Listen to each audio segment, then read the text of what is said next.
Hello student.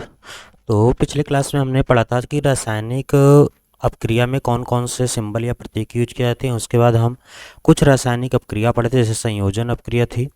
उसके बाद इसके एग्जाम्पल पढ़े थे, फिर वियोजन अपक्रिया पढ़े थे। वियोजन के बाद हम क्या पढ़े थे? वैद्युत अपघटन। वैद्युत अपघटन उसके बाद हमारे पास क्या था? वैद्युत अपघटन कंप्लीट होने के बाद हमारे पास जो आज हमें पढ़ना है उसका नाम है एकल विस्थापन अपक्रिया। तो आज हम यहीं से स्टार्ट करते हैं।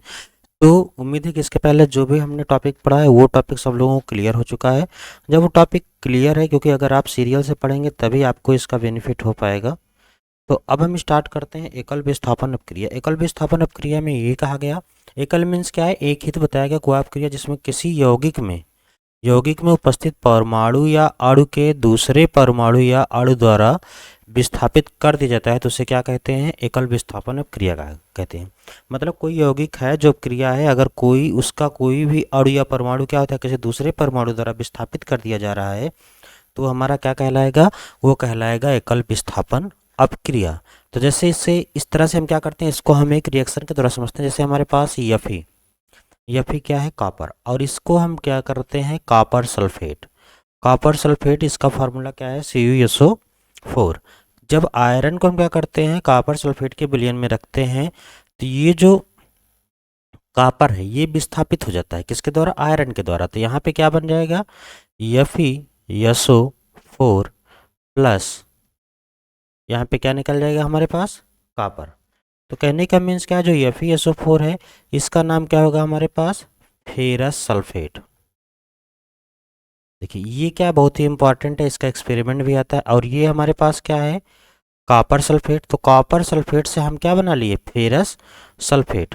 तो इस तरह से क्या है, अब देखिए अगर हम इसका एग्जांपल देखें तो कहने का मीन्स क्या है? जैसे हमारे पास एक टेस्ट ट्यूब है, ठीक।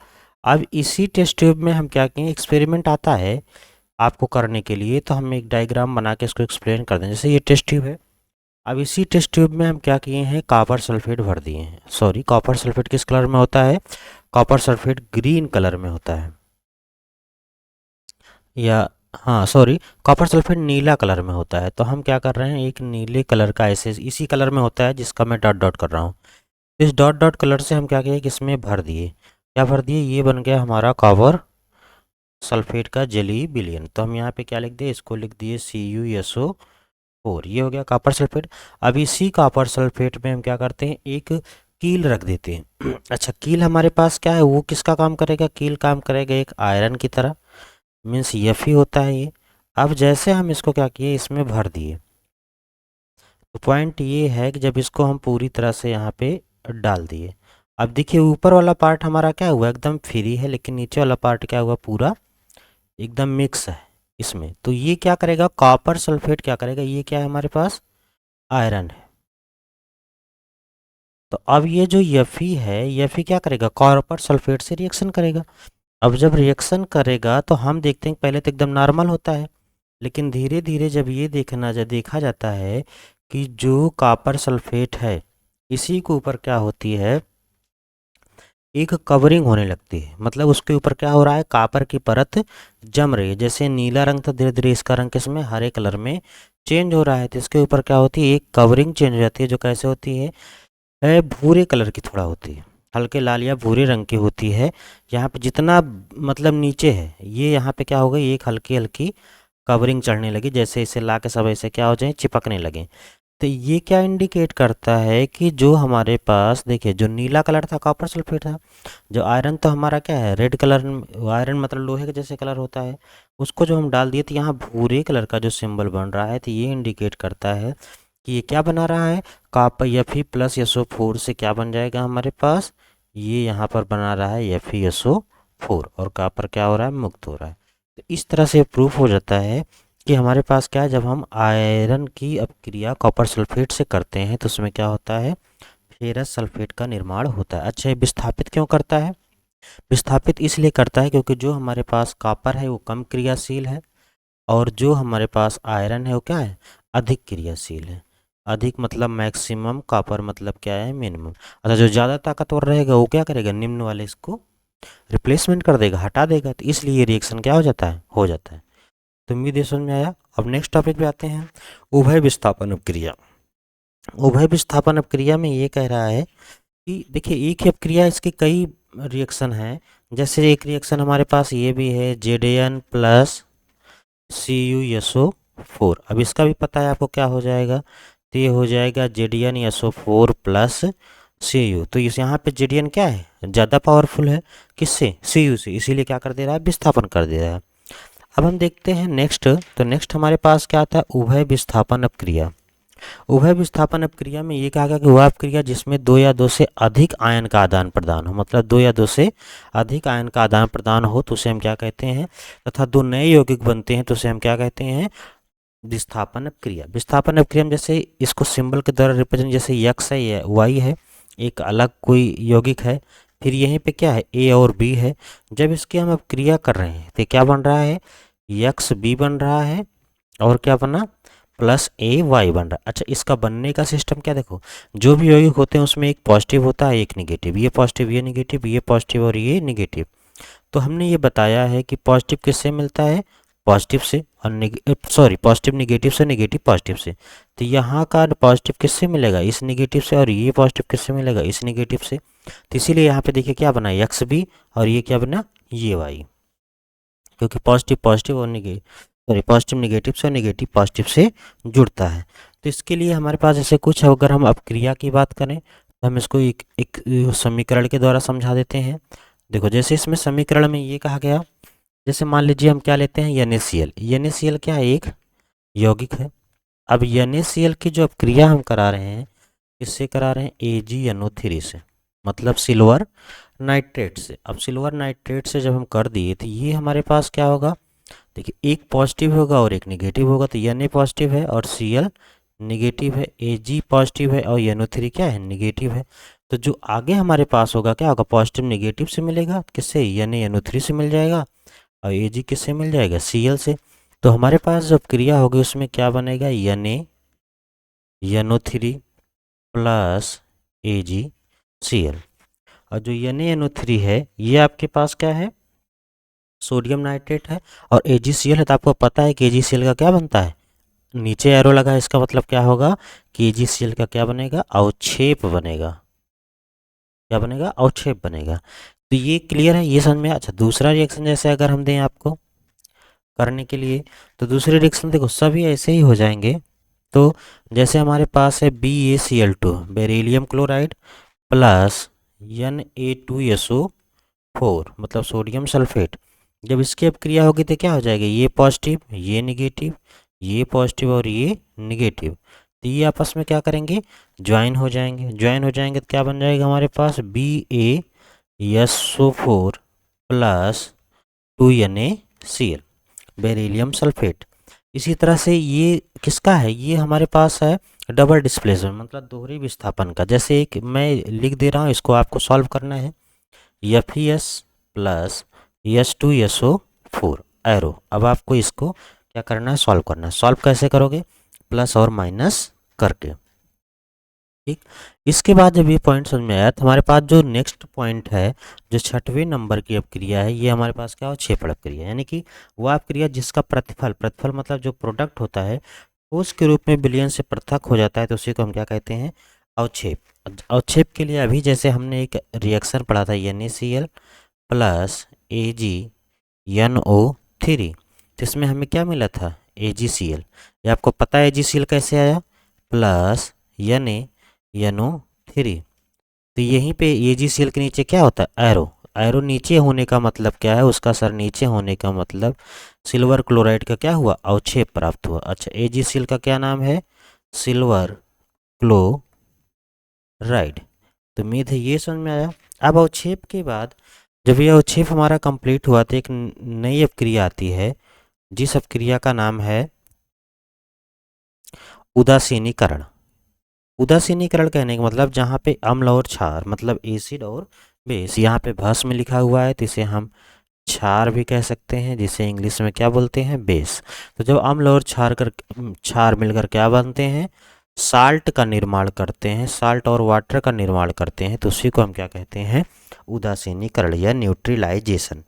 तो यानी कि इसमें एसिड होना चाहिए और क्या होना चाहिए, बेस होना चाहिए, दोनों, तभी क्या करेंगे हम लोग, क्षार का निर्माण होगा। तो जैसे हमारे पास HCl क्या है, हमारे पास एक अम्ल है, प्लस NaOH क्या है हमारे पास, क्षार है। देखिए HCl क्या है, अम्ल है, और NaOH क्या है, क्षार है। अब जैसे दोनों का क्रिया हम करा दिए, तो अब क्रिया में आपको पता है, आप इतना आप कर ले जाओगे कि क्या क्या बनेगा। तो क्या बनेगा, NaCl प्लस H2O। अच्छा, NaCl कैसे बना, तो देखिए ये पॉजिटिव है, ये निगेटिव है, ये पॉजिटिव है, ये निगेटिव है। तो पॉजिटिव नेगेटिव से, निगेटिव पॉजिटिव से, तो H किससे जुड़ेगा, OH से, और Na किससे जुड़ेगा, Cl से। तो यहाँ पे क्या बना, NaCl, और NaCl का नाम क्या है, सोडियम क्लोराइड। और सोडियम क्लोराइड हमारा क्या है, एक टाइप का साल्ट है। तो यहाँ पे क्या बना, साल्ट और वाटर। तो उदासीनीकरण अपक्रिया हुआ कि नहीं। तो इसी तरह से अगर हम देखें अब दूसरे पॉइंट में, अब हमारा जो दूसरा रिएक्शन आता है, तो वहाँ पे जैसे अब ये आपको करना है H2SO4 प्लस 2KOH, 2KOH है। तो ये क्या बनेगा, ये पॉजिटिव, ये निगेटिव, ये पॉजिटिव और ये निगेटिव। तो पॉजिटिव निगेटिव से निगेटिव पॉजिटिव जुड़ेगा, तो यही हमारे पास क्या है, पॉजिटिव, और ये निगेटिव है। तो क्या बन जाएगा, K2SO4 प्लस H2O। K2SO4 का नाम क्या होगा, पोटेशियम सल्फेट। क्या नाम होगा, पोटेशियम सल्फेट। तो ये हमारे पास किसका हुआ, उदासीनीकरण का अपक्रिया हो गया। अब उदासीनीकरण की अपक्रिया के बाद आता है प्रकाश रासायनिक अपक्रिया। प्रकाश रासायनिक अपक्रिया में ये कहा गया कि कुछ अपक्रिया ऐसे होती हैं जो प्रकाश की उपस्थिति में ही होती हैं। अगर प्रकाश नहीं उपस्थित है तो ये अपक्रिया नहीं होगी। तो जैसे कहने का मतलब क्या है, H2 plus Cl2 arrow 2HCl। तो यहाँ पे आप क्या बना सकते हो, यहाँ पे लाइट आप लिख सकते हो। तो ये हमारे पास हाइड्रोजन क्लोराइड बना, लेकिन किसकी उपस्थिति में, लाइट की उपस्थिति में। लाइट नहीं है तो नहीं होगा। दूसरा, अगर इस पर अपक्रिया कुछ ना याद हो तो प्रकाश संश्लेषण का अपक्रिया याद कर लेना, जो कि बायो के लिए भी इंपॉर्टेंट रहेगा। 6CO2 plus 6H2O। तो यहाँ पे क्या हो जाएगा, सूर्य का प्रकाश, और क्या होता है इसके साथ, क्लोरोफिल या हरिम लवक। अब जब ये हो जाएगा तो यहाँ पे क्या बनेगा, ग्लूकोज, C6H12O6 प्लस 6O2।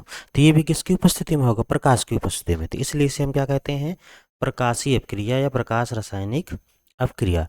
अब जो सबसे ज़्यादा इंपॉर्टेंट है प्रकाश रासायनिक अपक्रिया के बाद, जिसे खूब पूछा जाता है, वो होता है ऑक्सीकरण। ऑक्सीकरण कहने का मीन्स क्या है, कि वह अपक्रिया जिसमें किसी तत्व के यौगिक से ऑक्सीजन का संयोग हो, मतलब ऑक्सीजन जुड़ जाए, और हाइड्रोजन, मतलब ऑक्सीजन प्लस हो और हाइड्रोजन क्या हो, माइनस हो, तो उसे हम क्या कहते हैं, ऑक्सीकरण कहते हैं। जैसे कार्बन है, अब कार्बन किससे क्या होगा, ऑक्सीजन जुड़ा, तो क्या बना हमारा CO2। तो ये क्या है हमारे पास, ऑक्सीकरण है।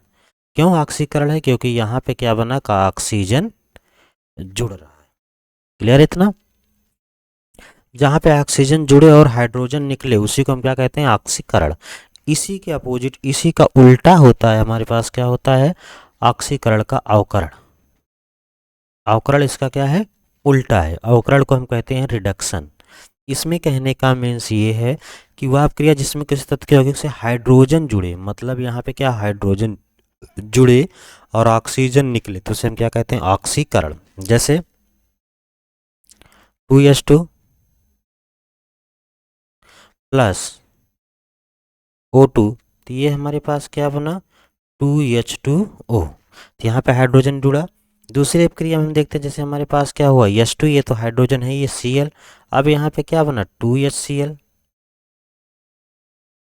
तो इससे क्या हुआ कि 2HCl, तो यहाँ पे क्या हो रहा है, हाइड्रोजन जुड़ रहा है, ऑक्सीजन से कोई मतलब नहीं है। तो ये हमारे पास क्या हुआ, अवकरण। अच्छा, पॉइंट ये है कि जिस जगह पे ऑक्सीकरण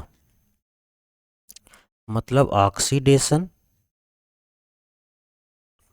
प्लस अवकरण मतलब रिडक्शन, अगर ये दोनों अपक्रियाएं एक साथ हो रही हैं तो उसे हम क्या कहते हैं, रेडॉक्स अपक्रिया। रेडॉक्स अपक्रिया कहने का मीन्स ये है कि जहाँ पे ऑक्सीकरण और अवकरण दोनों एक साथ हो रहा है तो उसे हम क्या कहते हैं, रेडॉक्स अपक्रिया। अब रेडॉक्स अपक्रिया के समझने के लिए हम क्या करते हैं, कुछ एग्जाम्पल लेते हैं।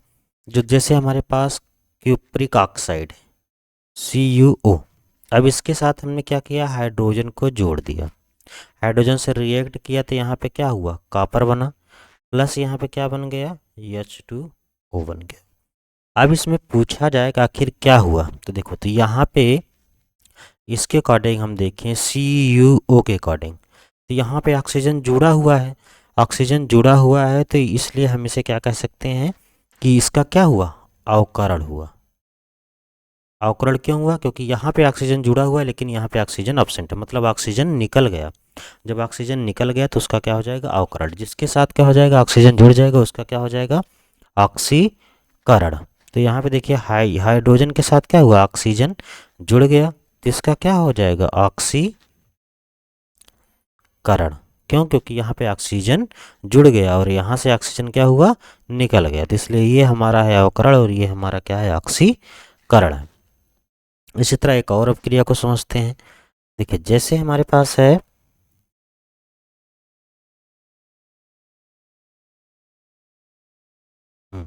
जैसे हमारे पास क्या है कि मान लो ऑक्सीजन ना हो, तब क्या करेंगे, तो एक अपक्रिया हमारे पास है H2S प्लस Cl2 एरो